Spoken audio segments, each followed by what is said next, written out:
Hey guys, hope you had a great Easter weekend, a nice long weekend, and tried to have a good Easter with your families at home.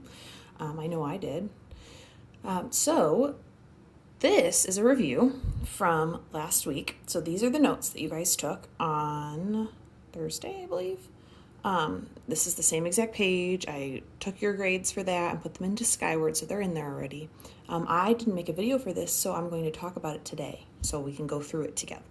Okay, so this is weight. This is the last of the three that we have to learn for our measurement unit. We have weight, capacity, and length. And this is the last one that we need.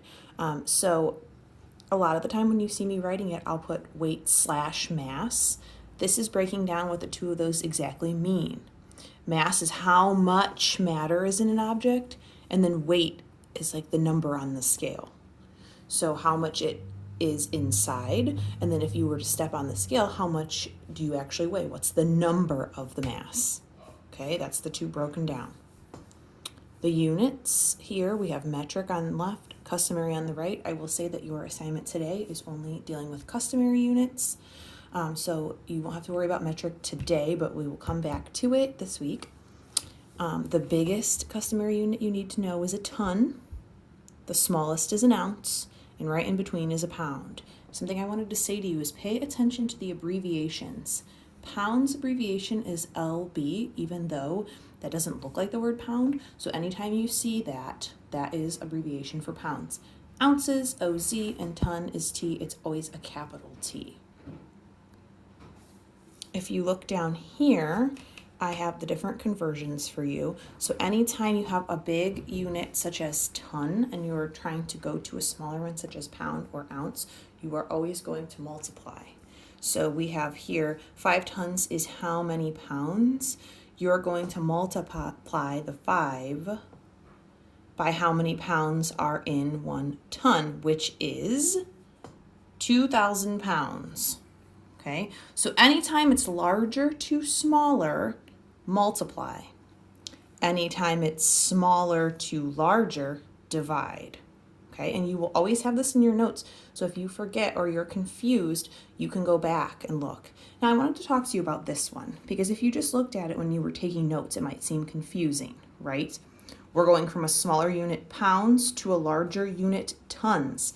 How many tons are in 250 pounds? You are going to divide 250 by how many tons are in a pound, right? So there are 2,000 pounds in a ton. You're going to divide both by 250. So this might look confusing. All I did was I took this expression right here and I rewrote it here. Remember, anytime you have a fraction bar, it means technically divide. So this is technically saying 1 divided by 8. 250 divided by 200. So we're dividing them both by 250. 250 divided by 250 is 1, because it goes into itself one time. 250 goes into 2,000 8 times. So 1 over 8. 250 pounds is 1/8 of a ton. There won't always be ones that are that hard. But I put a hard one in your notes so that you would know what to do. Anytime you have to divide, I would write it horizontally like this, and then I would write it vertically like this, okay? I don't think you'll have anything that difficult in your sheet today. I tried to keep it as simple as possible, but I do want to talk to you about your sheet, okay? So this is what it looks like. I'm putting it on Google Classroom. So you will have it there as a PDF. The directions for it are as follows. You are going to take this sheet and transfer it into a Google Doc like you do. Now there are a couple different ways you can do that. Some of you have actually recreated the sheet the best you can on a doc and made it look very nice, and I appreciate that. It looks great. Some of you just number. So in this case, you would number 1 through 8. That's fine, and put your answer number 1, 2, number 2, 3, whatever your answers are, okay? One thing I will say is if you're doing it that way, you need to make sure you have your labels. So number 1's label would be ounces, right? This sheet is nice because at the top, it tells you all your conversions that you're going to be working with. 1 pound is 16 ounces, abbreviation for pounds, lbs. This is kind of what we have in our notes, right? 1 ton is 2,000 pounds, okay? And we know from our notes all of these conversions already, but it's just helpful that you have it there. Up here is just showing you an example. You don't have to do this in the box. It's just kind of giving you an example of how to do it. So 2.5 pounds is how many ounces?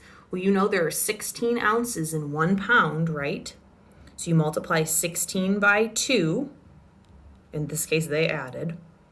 And then you're going to find what half of 16 is for the 0.5, right? And add it on. 8 is half of 16. So 1 pound, 2 pounds, plus a half a pound equals 40. So you put 40 ounces. Same over here. This is another example. 2.5 tons is how many pounds? Well, we know that there are 2,000 pounds in 1 ton. So 1 ton, 2 tons, half of a ton equals 5,000 pounds, okay? You're going to be doing stuff exactly like this here. There are 6 questions that are just numbers. And then down here, 7 and 8, notice that it is word problems and it says explain. You will get 2 points for each of these. If you just give me a number answer, which weighs more? Say the butter does. Butter. That doesn't count. You're going to have to tell me why. Why does butter weigh more if it did? Okay. 8, which weighs more? 2.5 pounds of rocks or 40 ounces of feathers, and explain. So you're going to pick between those two, which one, and then you're going to tell me why and how you got that answer. Then you will submit it on Google Classroom in your doc format, whichever way you choose to do, and I will grade it from there. If you have questions on this, because it can be tricky, notice that your worksheet is not as difficult as those samples I gave you. It's because we're going to work up to that, okay? Don't feel so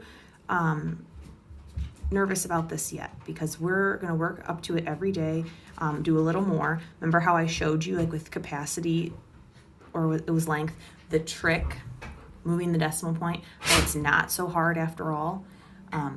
There are tricks to this too. Okay, so we're going to start easy, start here, and we'll go from there this week. Okay, good luck.